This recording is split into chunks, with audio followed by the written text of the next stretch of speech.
here is a comment reply for Melody.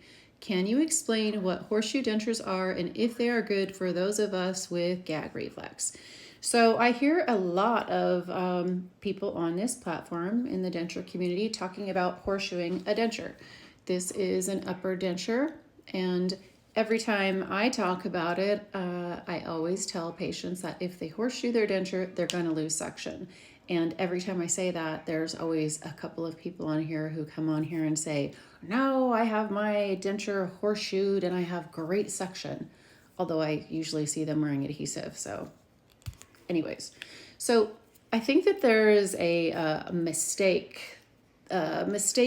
understanding of what horseshoeing a denture really is. You know, think of the shape of a horseshoe, okay?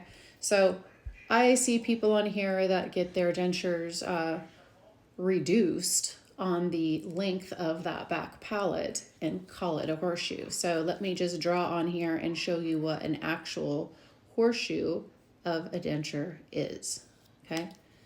It's cutting out all of that. So maybe there's some of you that have a horseshoe denture and miraculously have suction. If so, that's amazing, but I've been doing this a long time and that is not typical.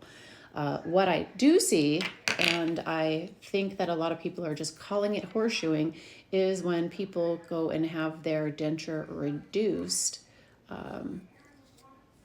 like that, okay? And that's something that I do all the time for patients. It is definitely something that can reduce gagging when you do this, okay? So the other important thing is that this back border of the denture needs to be thin. I think that it's usually a problem when people are gagging from a denture that this is too thick or too long or too loose. When it's loose, saliva gathers up on top of the denture, and there's the back border of the denture, this part, okay? So it's sitting in your mouth like this. And if this part is loose and it's not sitting up against the tissues, your tongue is catching on the back of it all the time, and that's gonna gag you. The saliva collecting in the top because it's loose, that's also gonna gag you.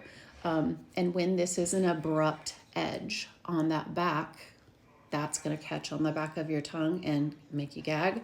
Or if it is just too thick on the palate. You know, when you look at this, you can kind of see the light through this denture. I try to make dentures very thin so that, you know, it feels more like the shape of the patient's mouth, you know, their actual palate, as opposed to, you know, feeling like a big old hockey puck in their mouth. I hope you can see this, the light through it.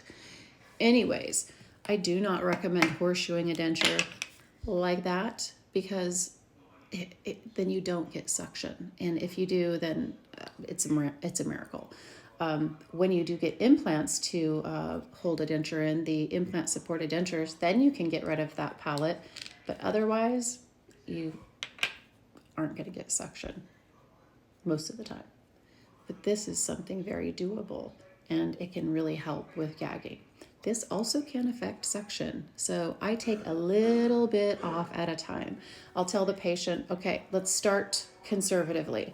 I'll take, you know, a couple of millimeters off of that and bevel that back and thin that palate out, have the patient try it in. You know, sometimes just have them, you know, hey, go out to lunch and come back to the office and let's see how you feel. And if they're still feeling that way, then I'll take it off a couple more millimeters and a couple more millimeters, because I would rather just finesse it and finesse it and finesse it to that perfect sweet spot than to take too much off of it and then the denture won't stay in. I hope that helps, and you guys have a good night. Bye-bye.